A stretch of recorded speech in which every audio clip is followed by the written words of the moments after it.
Employment rates are affected by various factors such as the economic and labour market conditions. Some fluctuations from year to year are to be expected. More importantly, we must continue to monitor and respond to the longer-term secular trends beyond the shorter-term cyclical fluctuations that may affect the employability of our graduates. While the labour market remained tight in 2024, with job vacancies remaining higher than pre-pandemic levels, 2024 saw lower hiring demand and fewer vacancies compared to 2023, which would have contributed to the survey findings for 2024. Based on the 2024 graduate employment survey conducted by the 5 polytechnics, about 45% of graduates were economically active.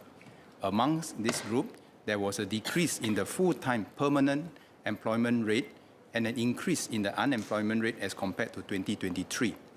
The impact was also uneven across course clusters. Some course clusters, such as health sciences and humanities and social sciences, continue to see strong employment outcomes.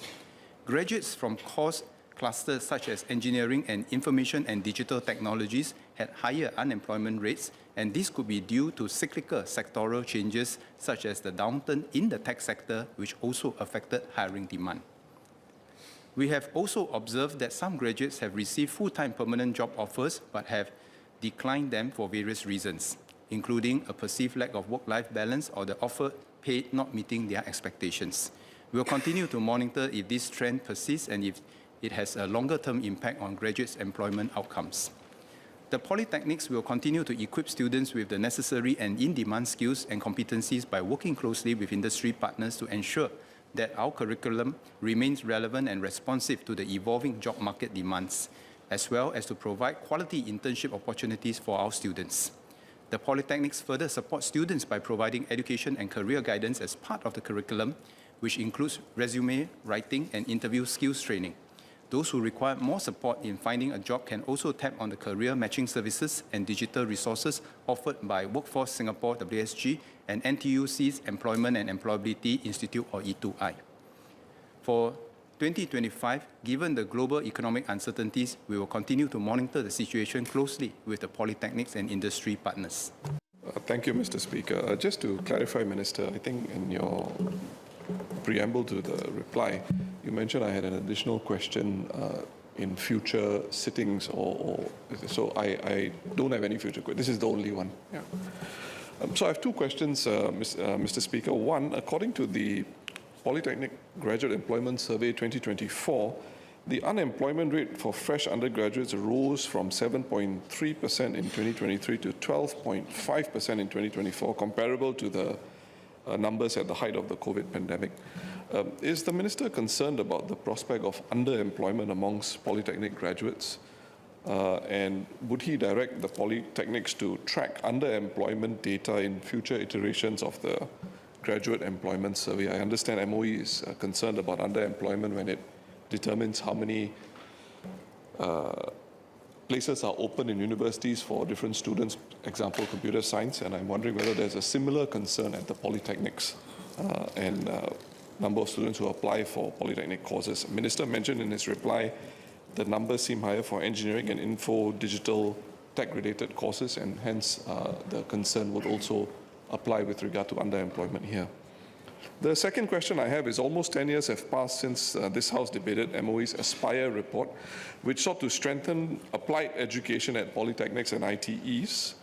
What is the Ministry's assessment of the progress made in the Aspire report's recommendations in equipping polytechnic graduates with 1, strong skills foundation, and 2, sector linkages with industry to help enhance program offerings so as to ensure good job outcomes for our polytechnic graduates? Thank you.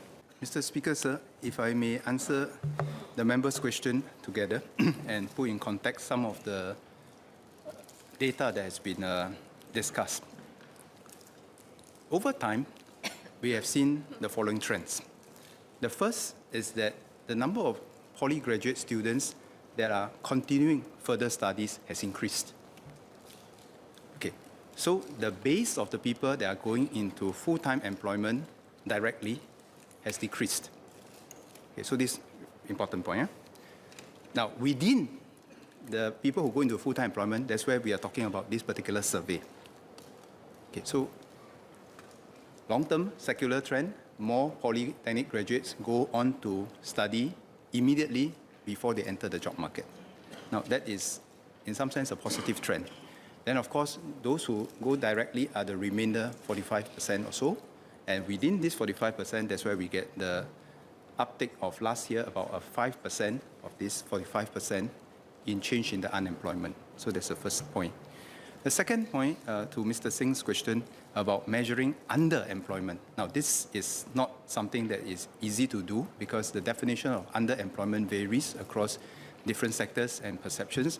From ILO to NTUC, I think, and even MOM, they have different ways of trying to measure. And of course, it also depends on who you ask. If you ask the student whether they are underemployed, I think the answer is quite different if you ask the boss whether they think the employee is underemployed, especially for a fresh graduate. So I think there's some limitation in what we can do. But having said that, the larger issue that we have to appreciate is how do we make sure that our polytechnic graduates, or for that matter, IT graduates and even our university graduates can get fulfilling jobs that earns them good salary, not just at the entry point, but also at the trajectory. And we have to do this on a few fronts. And this is also in response to the progress that we have made on the Aspire report. Now, the first thing that we need to do is that we need very close industry and polytechnic industry and IT industry and universities collaboration, because it takes us 2 to 3 years to produce a graduate. And we must be able to, if you like, work with the industry to forecast the demand, not just in terms of numbers, but the type of skills required in a few years' time. And this is by no means an easy job, because even the industry will know that in 2 to 3 years' time, the type of skill sets that are required and most marketable may change and may evolve over the time. But the first thing is make sure that we work closely with the industries, MTI, to forecast the demand.